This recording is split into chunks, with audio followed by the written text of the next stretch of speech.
Tila ito na nga daw ang di umano'y pagbagsak ni Senator Tito Sotto. Ito nga ay matapos na maglabasan ang di umano'y tinatago nitong baho ilang dekada na ang nakalilipas. Naungkat nga itong lahat matapos na ipaalam ng dati nitong katrabaho na si Anjo Iliana sa publiko ang ilan sa mga kabahuan nito. Samantala ngayong araw naman ay lumabas at pinag-uusapan sa buong social media platforms na di umano'y nilantad na din ni Ruby Rodriguez ang naging anak di umano nito kay Tito Sotto, at napag-alaman na tinaguyod umanong mag-isa ni Ruby Rodriguez ang anak nito sa senador. Ayon sa balita, ito na nga daw di umano ang panahon para singilin si Tito Sotto sa naging hirap at sakripisyo ni Ruby. Samantala maging sina Maine at Alden ay hindi din nakaligtas kay Anjo Iliana. Narito, panoorin ang video. Di ba nakita niyo naman, yung nangyari sa Aldab, walang script, hindi plinano, hindi sinodya.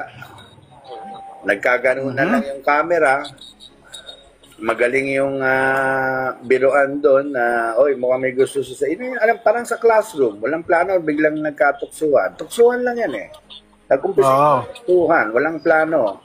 Camera, tapos sounds. Eksakto, magaganda yung tugtog nun. Yung example, yung God gave you. Meron pang isang kanta nun. Meron pang isang kanta nun eh. O ngayon, nakalimutan ko na. Yan sana yung trabaho mo sana, yan nag-iisip na. Yun ang trabaho mo lagi, di ba? Yung pag hindi ko alam, sasagutin mo. Anyway, ang siste, yung tao kinilig. Just like in any other classroom or school, pag nagkatuksuhan, kinikilig tayo, di ba? Kunwari, tutukso natin. Ganun na nangyari sa Aldab. Walang plano, walang script, nagkatuksuhan lang, nagkatinginan, ginawa ng mga tugtog, tapos yun na yun. Ito, di ba sabi ko sa'yo may sindikato dyan sa Bulaga? Yung isang miyembro ng sindikato dyan sa Bulaga, alam mong ginawa? Anong ginawa? Di ba, kiniwento ko sa inyo, natural lahat nangyari, di ba natural? Inangkin. O, siya daw ang creator nun. Talaga? Oo. Di naniwala naman yung mga boss na dahil sa kanya kaya nagkaroon ng Aldab. Mahina sa paggagawa ng storya. Tinan mo nga ang taas-taas ng ratings ng Aldab. Sumuko na nga si Vice Ganda, di ba? Sabi ni Vice Ganda, suko na kami. Ang ratings noon 90-1 eh. Wala nang nanonood. Wala nang Aldab na lang sa lahat ng opisina tuwing alas 12 kumakain sila lahat na nakatutok sa Aldab. Ang papangit ng ginawang storya. Dito mo mas sikat ka pa doon kay kay Daniel, yung tatlo yun eh. Yung tatlong sikat na love team ng ABS. Wala, kinain ng Aldab. Ay, oo, taob. Wala, taob. Anong ginawa? So, ano mga story ang ginawa? Nilagyan pa ng mga lola. Yung mga lola, ayun, kasi kasama nga doon yung mga sindikato din. Siyempre, ayaw nila magpahiwa, di ba? Sali kami dyan, mga lola kami dyan. O di, pabida, ayaw nila nagpapaiway na hindi nakakasama sa kasikatan. Sa totoo lang, minsan lang naman nakakatawa yung mga lola eh. Pero nawala nga yung concentration dun sa Aldab. Aldab ang pinag-uusapan dito. Yung mga love team ba sa ABS, may mga lola ba doon? Wala. Wala, di ba?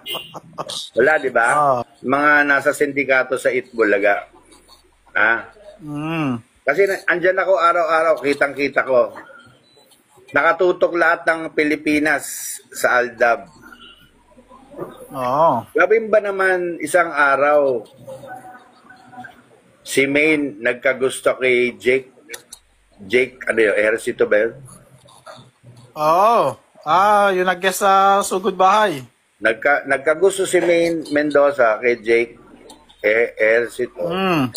Tapos ito naman si Alden nagkagusto sa isang babae. Alam mo, 2 araw basag ang ilusyon ng taong bayan. Ay, pinaglolo ko lang pala tayo nito. Bagsak ang Aldab.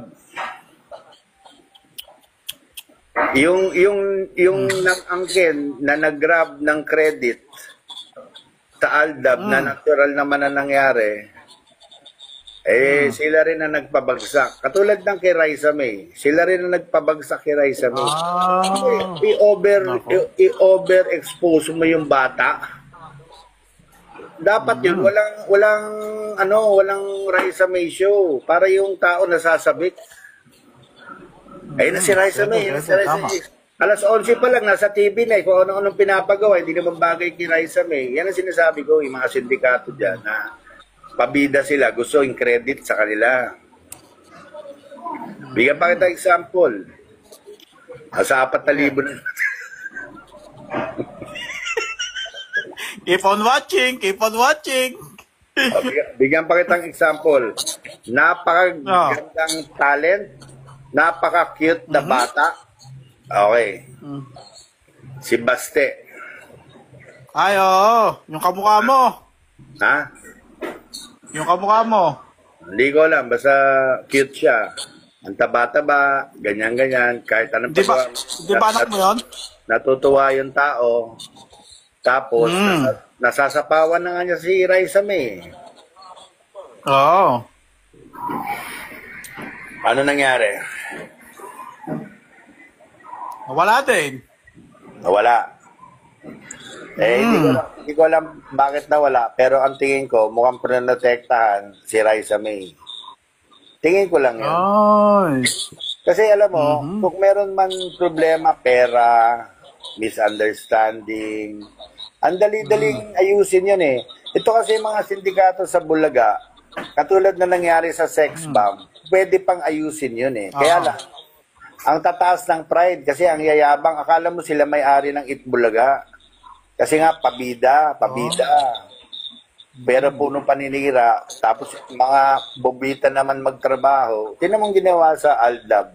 Dapat hanggang ngayon may Aldab pa, alam mo ba yon? Kung inalaga. Pwede, possible. Kasi kung yung hinahanap ngayon yung hinahanap pa rin ngayon yung Daniel, pangalan? Katniel. Meron pa sanang Aldab hanggang ngayon. Wala eh. Oo.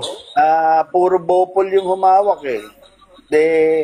Binasag yung ilusyon ng taong bayan na may gusto si Maine kay Alden.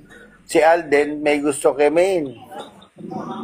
Bigla pa naman sasabihin si Maine nagkagusto kay kay Ejercito, ang pangalan.